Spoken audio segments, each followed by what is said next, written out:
हाय, good afternoon. CNBC आवाज Motilal Oswal studios में आप सबका स्वागत है। बारी आज के नो योर कंपनी की मार्केट्स पे डिटेल में चर्चा होगी और आज हम और आपकी मदद करने के लिए निर्मल बंग से विकास सालुंखे स्क्रीन पे नजर आएंगे। बहुत दिनों बाद नजर आएंगे। विकास कहाँ गायब थे भाई? नहीं, यहाँ पे ही हूँ, लेकिन ये शो अभी फिलहाल तो नहीं मिलता है। कभी कभी तो नॉर्मली मॉर्निंग वाला 10 बजे का एक शो अपना कंटिन्यू चलता है और एक 2 बजे का, तो बीच के शो मोस्टली तो नहीं मिल पाते। विकास क्या है, बुफे लंच पे निकल जाते हैं तो हाँ। ये टाइम डिटेल में बातचीत करूंगा। निफ्टी पे, स्टॉक्स पे, निर्मल बंग के, विकास के बढ़िया से पिक्स लेंगे, सब कुछ होगा। पहले आज थर्सडे दोपहर की टॉप हेडलाइंस। कल होने वाली शांति वार्ता पर सस्पेंस। ईरान के बातचीत वाला ट्वीट हटाने से परेशान हुआ बाजार। निफ्टी करीब 200 पॉइंट फिसल कर 23,800 के नीचे। बैंक निफ्टी भी 800 पॉइंट कमजोर। हालांकि मिड कैप्स और स्मॉल कैप में 0.25% से ज्यादा की तेजी। ब्रेंट क्रूड $98 के पार। आज के बिग स्टॉक स्पॉटलाइट और चार्ट जीपीटी पड़े सटीक। वोफा सिक्योरिटीज की बुलिश रिपोर्ट से चढ़ा बजाज ऑटो, साथ ही बॉश में खरीदारी। वहीं स्पॉटलाइट हिंदुस्तान एरोनॉटिक्स भागा। उधर मजबूत चार्ट से एंजल वन 5% उछाल के साथ बना वायदा का टॉप गेनर। एंथ्रोपिक की ओर से नए मॉडल लॉन्च करने की घबराहट से उबर रहे आईटी शेयर। निचले स्तरों से निफ्टी आईटी इंडेक्स करीब 1.5% का दिखा रहा है सुधार। हरे निशान में लौटे एम्फसिस, परसिस्टेंट और ओरेकल।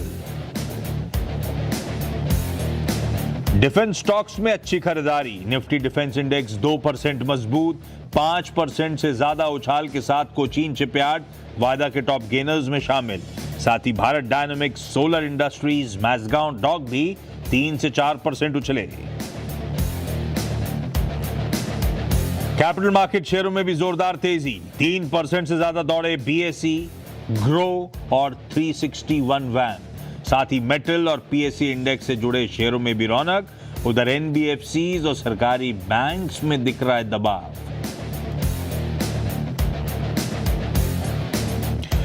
और एलएनजी खरीद पर रूस ने दिया बड़ा डिस्काउंट। एशियन बायर्स को रूस से एलएनजी खरीदने पर मिलेगी 40% की छूट। खबर के बाद पेट्रोनेट एलएनजी निचले स्तरों से दिखा रहा है रिकवरी।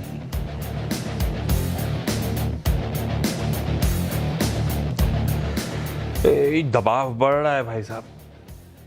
मामला अब धीरे धीरे गड़बड़ा रहा है। अभी थोड़ी देर पहले सास बहू में जब आपसे मुलाकात हुई थी शो में, तब मैं कह रहा था ठीक है, हमने गेंस को गिव अप नहीं करा। हाँ, चले नहीं कल, पर बनता भी था। एक दिन की इतनी अच्छी तेजी, 0.25% का मूव, उसके बाद कंसोलिडेशन चलता है। पर अब वीकनेस है। दिन के लोज भारतीय बाजार बनाता हुआ 770, हमने ऑलमोस्ट 24,000 की दहलीज छुई थी कल। वहीं क्लोज हुए थे ना, 2-3 पॉइंट नीचे। तो 24,000 से अब 775, 200 पॉइंट कूल ऑफ हो गया भाई साहब मामला। और ये पेन बढ़ रहा है क्योंकि आज सुबह से तस्वीर थोड़ी सी गड़बड़ा रही है। कल हम लोग पहले तो वार्निंग थी, सीज फायर की डेडलाइन थी, तो कंफ्यूजन था। सीज फायर की डेडलाइन तक अपडेट आ गया कि 2 हफ्ते का सीज फायर है। और कल तक ऐसा लग रहा था, जब दिन के दौरान हम सेशन में कामकाज कर रहे थे, कि बातचीत आगे बढ़ रही है। रिकंस्ट्रक्शन की बातें हो रही थी ईरान में, तो ऐसा लगा नहीं अब तो सहमति बन गई है। पर कल से आज तक की तस्वीर अब धीरे धीरे और डगमगा रही है और कई सारे रीजंस हैं उसके पीछे। कोई क्लैरिटी नहीं है इस्लामाबाद टॉक्स की। फ्राइडे को होनी थी, यही पाकिस्तान के पीएम का वो ट्वीट था। फ्राइडे तो कल है। ईरान की तरफ से कोई अपडेट नहीं है। आज सुबह जब हम लोग ग्लोबल क्यूज डिस्कस कर रहे थे, तब इतनी जरूर बात थी कि हो सकता है यूएस के वाइस प्रेसिडेंट जेडी वैंस साहब लीड करें डेलीगेशन को, इस्लामाबाद टॉक्स के लिए आएंगे।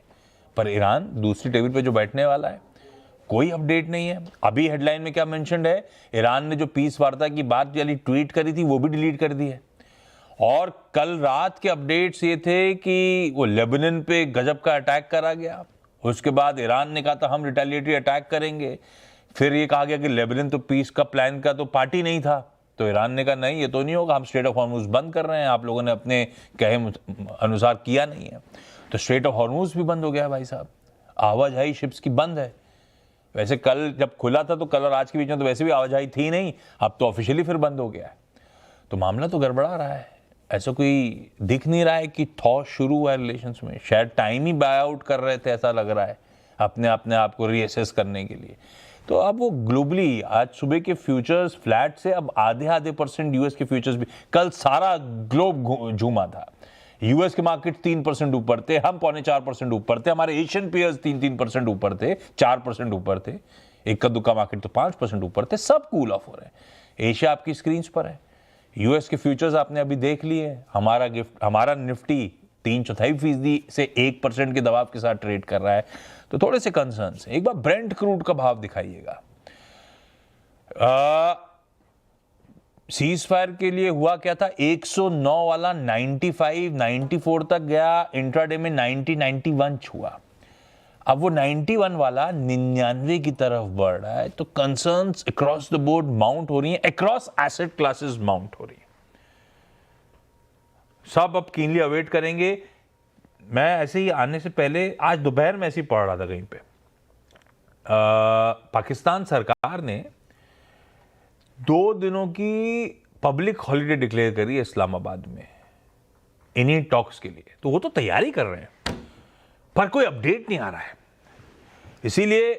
और एक दिक्कत और है, कल जब मैसिव रिकवरी थी भारतीय बाजारों की, एफआईएस की तरफ से लार्जली शॉर्ट्स थोड़े बहुत कवर हुए थे, कैश में बिकवाली रिड्यूस हुई होगी लेकिन बिकवाली थी 2-2.5 हजार करोड़ रुपए की। तो फिर वो जो बैंक एफआईएस का चैनलाइजेशन, मतलब एचडीएफसी बैंक आईसीआईसी बैंक पे वो कमिटमेंट तो लौटा है नहीं। आज वो दोनों ही स्टॉक सबसे निफ्टी की कंट्रीब्यूशन प्लेट स्क्रीन पर रखिएगा प्लीज, आपको दिखेगा वही प्राइवेट बैंकिंग मेजर्स जिन्होंने कल 5.5% निफ्टी बैंक ऊपर था, आज दिन के लोज पे पॉकेट ट्रेड करें। ये देखिए दोनों हेवीवेट्स कितना दबाव बना रहे हैं इस समय भारतीय बाजारों पे। निफ्टी बैंक अपने आप में 1.5% कमजोर है, किसी वक्त 1000 पॉइंट की कमजोरी हो जाएगी, 800 से 900 पॉइंट कमजोरी के साथ इस समय निफ्टी बैंक ट्रेड करता हुआ नजर आएगा।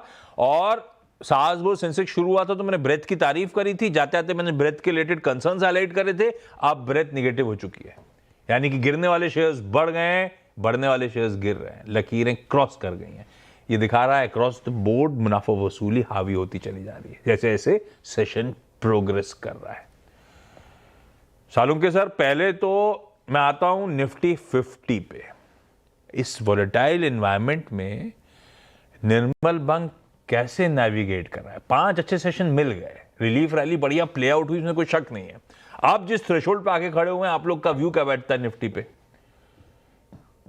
जी आशीष जी, देखो 22,700 के बाद एक पॉजिटिव मोमेंटम देखने मिला था और वहां से ऑलमोस्ट 1200 से 1300 पॉइंट का एक अप मूव हमने देखा है, ऑलमोस्ट 5 to 6% का ये पूरे वीक में हमने इंडेक्स में एक मोमेंटम देखा था। और थोड़ा सा रिट्रेसमेंट हम लोग आज के लिए एक्सपेक्ट कर रहे थे, बट अभी भी जो इंडेक्स में इंपॉर्टेंट जो रेंज अभी भी पकड़ के रखा है वो 23,800 से 23,600, ये इंपॉर्टेंट रेंज अभी भी इंडेक्स में इंटैक्ट है। जब तक इस रेंज के ऊपर ये ट्रेड कर रहा है तब तक मुझे लगता है मोमेंटम जो ट्रेंड है वो थोड़ा सा पॉजिटिव साइड देखने मिल सकता है, क्योंकि हमने एक्सपेक्ट किया था कि 24,000 के बाद थोड़ा बहुत यहाँ पे रिट्रेसमेंट देखने मिल सकता है 300-400 पॉइंट का, तो ऑलमोस्ट उसमें से 250 पॉइंट तो यहाँ पे देखने मिल चुका है।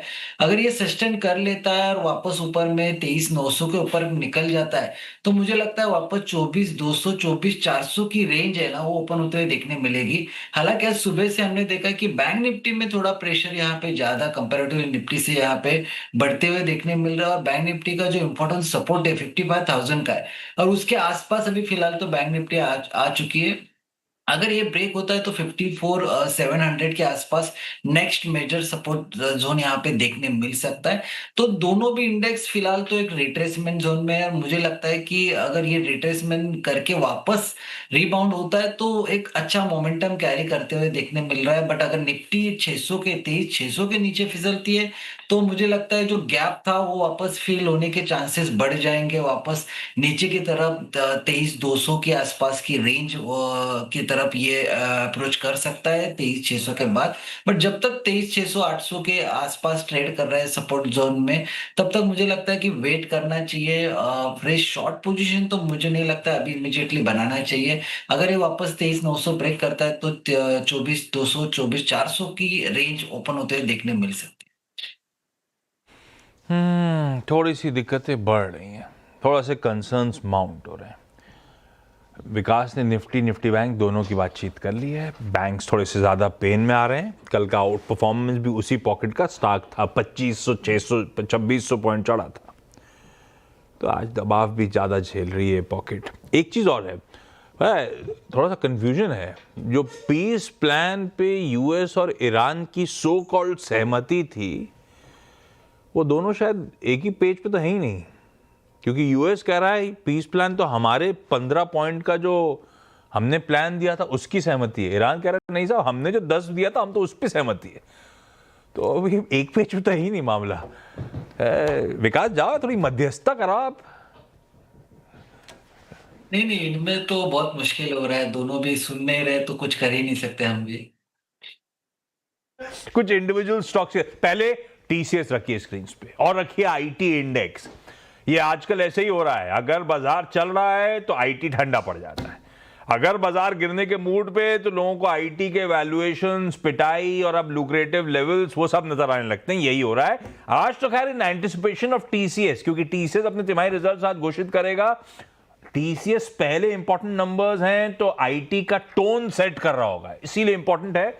टीसीएस अपने आप में बढ़िया कर रहा है। शुरुआत अब तक का हाफ सेशन पस्त था, उसके बाद शुरुआत में तो थोड़ा सा बहुत वो एंथ्रोपिक का भी हुआ शुरू हो गया था। एक और नया उनका प्लग इन आ गया, ऐसा कह लीजिए, उसको लेके कंसर्न्स। एंथ्रोपिक कुछ नया अनाउंस करे तो वैसे ही डर लगने लगता है सबको, पर अब धीरे धीरे अहेड ऑफ नंबर्स टीसीएस थोड़ी स्ट्रेंथ दिखाता हुआ। नंबर्स डिसेंट से आएंगे, कमेंट्री ज्यादा इंपॉर्टेंट होगी और स्टॉक का आस्क ठंडा है, क्योंकि सबसे ज्यादा अंडर परफॉर्मेंस इसी स्टॉक का था। 22% गिरा है ईयर टिल डेट नहीं, एक साल में, लास्ट 12 मंथ्स में। वैल्यूएशंस कूल्ड ऑफ हो गए, ठंडे पड़ गए। इन्फी और एचसीएल टैक्स से नीचे डिस्काउंट पे ट्रेड करता है आज की डेट में स्टॉक, तो इसीलिए आस्क कम है, होप्स है नंबर्स से पहले की। विकास, इस होप को राइड करोगे? टीसीएस ट्रेड लोगे या छोड़ दोगे? देखो, सेटअप तो पॉजिटिव है यहाँ पे। जिस हिसाब से लास्ट 3 ट्रेडिंग सेशन में हमने देखा है कि एक अच्छा अपमूव देखने मिल रहा है, और टुवर्ड्स 50 डीए में जो इसका आ रहा है 2670 के आसपास, यहाँ पे 50 डीए में देखने मिल रहा है। अगर ये ब्रेक होता है तो मुझे लगता है, अगर रिजल्ट थोड़े भी इनलाइन और इसके एक्सपेक्टेशन के अबव आता है, तो मुझे लगता है 200 डीएमए की तरफ अप्रोच कर सकता है। तो मुझे लगता है अगर एक फास्ट अपमूव यहाँ पे देखना है तो 2670 के ऊपर जैसे निकले और पॉजिटिव सेंटिमेंट हो तो 2900 के आसपास का जो 200 डीएम है उसको अप्रोच कर सकता है। नीचे में अभी भी यहाँ पे देखना है तो 2450 के आसपास इंपॉर्टेंट सपोर्ट तो बन चुका है। अगर ये देखना है कि अगर ये 2450 अगर ये पकड़ के रखता है और उसके ऊपर सस्टेन रहता है और थोड़ा भी सेंटिमेंट वाइज अगर मोमेंटम कैरी करता है तो 50 डीएमए को ब्रेक कर सकता है।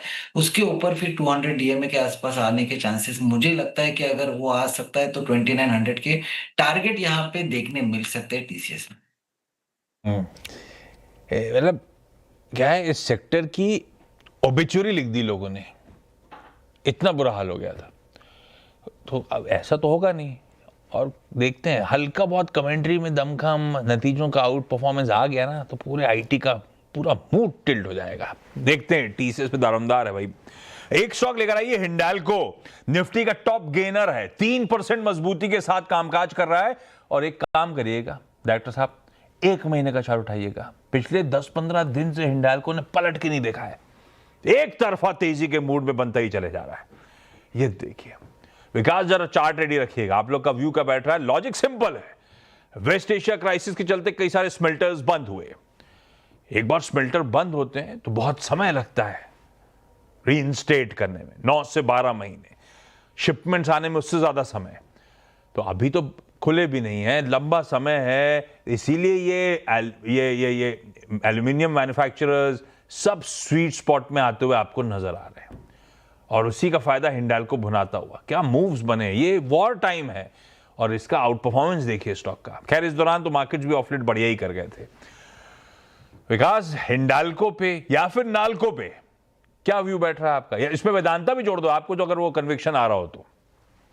नहीं, मुझे हिंदाल्को बहुत स्ट्रांग लग रहा है। मैंने सुबह भी मॉर्निंग में शो में यही स्टॉक रिकमेंड कर चुका हूँ।